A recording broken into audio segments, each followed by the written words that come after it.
Reconstruindo vidas. Lembra-te agora do que disseste a Moisés, teu servo: se vocês forem infiéis, eu os espalharei entre as nações, mas, se voltarem para mim, e obedecerem aos meus mandamentos e os puserem em prática, mesmo que vocês estejam espalhados pelos lugares mais distantes debaixo do céu, de lá eu os reunirei e os trarei para o lugar que escolhi para estabelecer o meu nome. Estes são os teus servos, o teu povo. Tu os resgataste com o teu grande poder e com o teu braço forte. Senhor, que os teus ouvidos estejam atentos à oração deste teu servo e à oração dos teus servos que têm prazer em temer o teu nome. Faze que hoje este teu servo seja bem-sucedido, concedendo-lhe a benevolência deste homem. Nessa época, eu era o copeiro do rei. Neemias 1 do 8 ao 11. Vivemos num mundo onde as pessoas não se importam umas com as outras, tempos em que cada um corre atrás do que é seu e se esquece dos outros, não procuram entender a situação de outras pessoas, e por esse motivo criticam, falam mal, não ajudam. O grande desafio de hoje é viver de modo mais intenso o Evangelho. Olhando para Neemias, vemos uma pessoa preocupada, sentindo a dor de seus companheiros, sofrendo por eles. Porém Neemias não fica só no sofrimento, ele toma uma atitude, procura o conselho de Deus e vai fazer algo pelo seu povo. Neemias tem a missão de reconstruir os muros da cidade, promover uma restauração religiosa e moral do povo. Esse fantástico livro nos mostra a grandeza de ver vidas reconstruídas. Vamos observar os sentimentos que movem o coração de Neemias, a forma como ele encara as dificuldades e como ele as enfrenta. Que possamos aprender com Neemias e cultivar em nossos corações o propósito de melhorar nossos relacionamentos pessoais. Quem hoje se preocupa com a situação do seu próximo? Vivemos num mundo muito egoísta, e isso não pode, de forma alguma, permear a Igreja. A Igreja de Cristo é comunhão, é um organismo vivo, onde uns se importam com os outros. Esse é o sentimento genuíno que devemos ter uns pelos outros. Qual era a situação? As palavras de Neemias, filho de Acalias, no mês de Quisleu, no 20º ano, enquanto eu estava na cidade de Suzã, Anani, um dos meus irmãos, veio de Judá com alguns outros homens, e eu lhes perguntei acerca dos judeus que restaram, os sobreviventes do cativeiro, e também sobre Jerusalém. E eles me responderam: aqueles que sobreviveram ao cativeiro e estão lá na província, passam por grande sofrimento e humilhação. O muro de Jerusalém foi derrubado, e suas portas foram destruídas pelo fogo. Neemias 1 do 1 ao 3. Existe uma preocupação por parte de Neemias quando, no versículo 1, ele pergunta sobre os judeus que escaparam e os que restaram do cativeiro e sobre a situação da cerca de Jerusalém. Isso demonstra que, embora vivesse uma vida no palácio, sendo um alto funcionário do rei, Neemias estava profundamente preocupado com seu povo. O fato de desfrutar de certo conforto não diminuía em nada a preocupação de Neemias em relação aos judeus. Ele vivia de maneira tranquila, mas em seu coração havia algo pendente, algo que não o deixava em paz: ver seu povo sofrendo. A pergunta de Neemias não apenas mostra uma simples curiosidade sobre como eles estavam vivendo, mas também seu desejo de se envolver com o problema. Sabe quando alguém pergunta a você: está tudo bem? Na maioria das vezes, essa pessoa está sendo simplesmente educada ou quer demonstrar preocupação, mas na maioria das vezes, ela nem ora por você, porque na verdade não estava preocupada, só queria ser educada. E se a sua situação for muito complexa, é melhor nem perguntar, para não se comprometer. Neemias não pergunta para ser educado, nem tampouco para ter um sentimento de que a vida dele está melhor do que a dos outros. Na verdade, ele tem um sentimento de amor pelo seu povo, e que possamos alcançar esse sentimento de Neemias. A situação do povo era terrível, resumindo-se em grande miséria e desprezo, com muros fendidos e portas queimadas. Neemias sentiu profunda dor. Ouvindo o relato das condições do povo, Neemias sente profunda dor.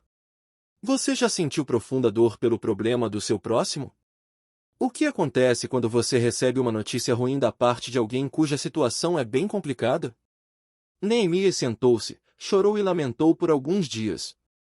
Para entender a situação da outra pessoa, não basta dizer "eu entendo", é preciso se colocar no lugar da pessoa, é exatamente se ver na mesma situação, como se fosse com você.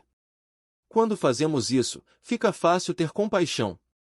Sentir a dor do outro é um sentimento vindo de Deus, pois Deus sentiu a nossa dor.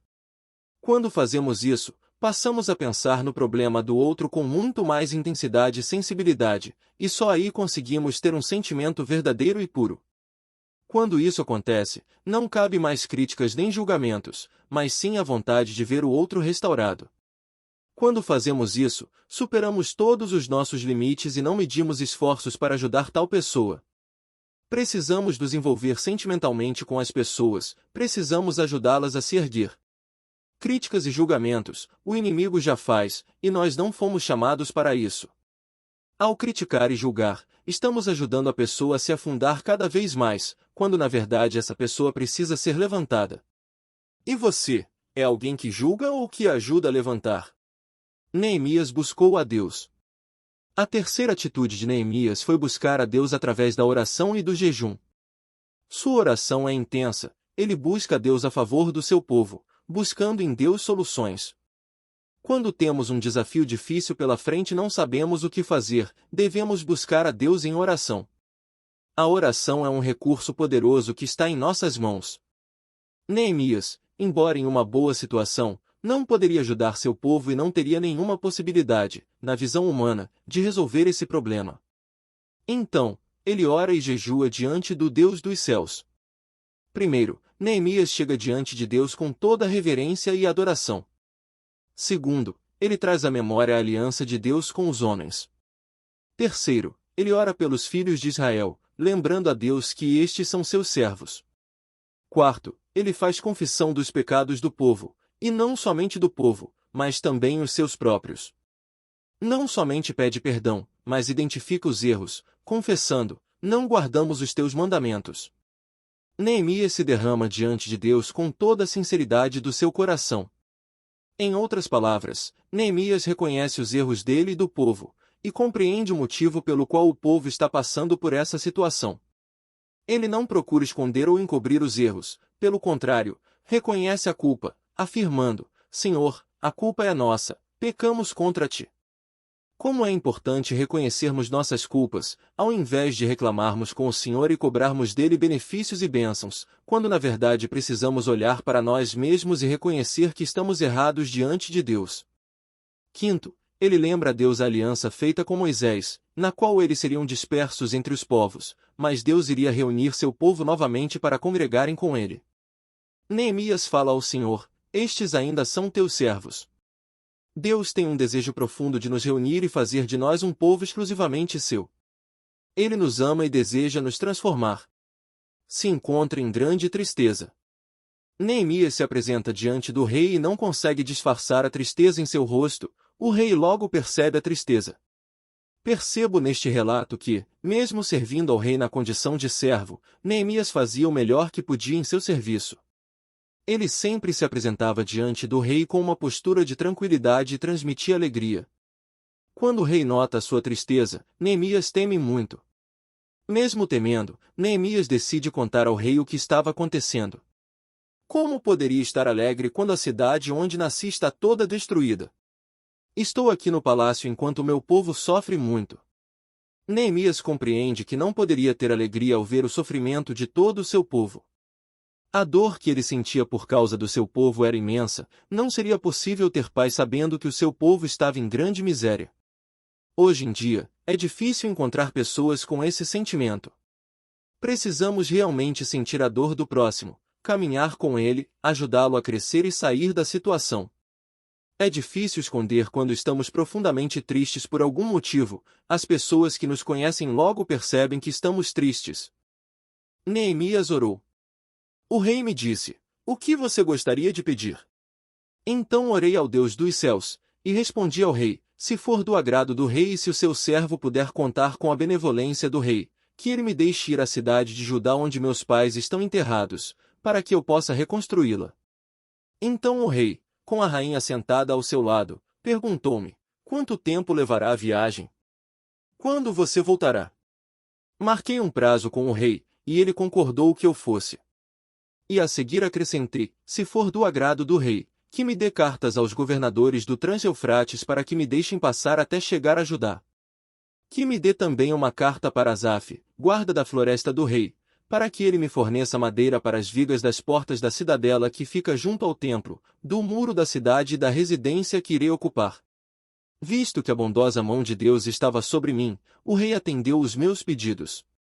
Neemias 2 do 4 ao 8. Há algo muito interessante para se refletir aqui, no momento em que o rei fez a pergunta: será que Neemias teria tempo para orar ao Senhor?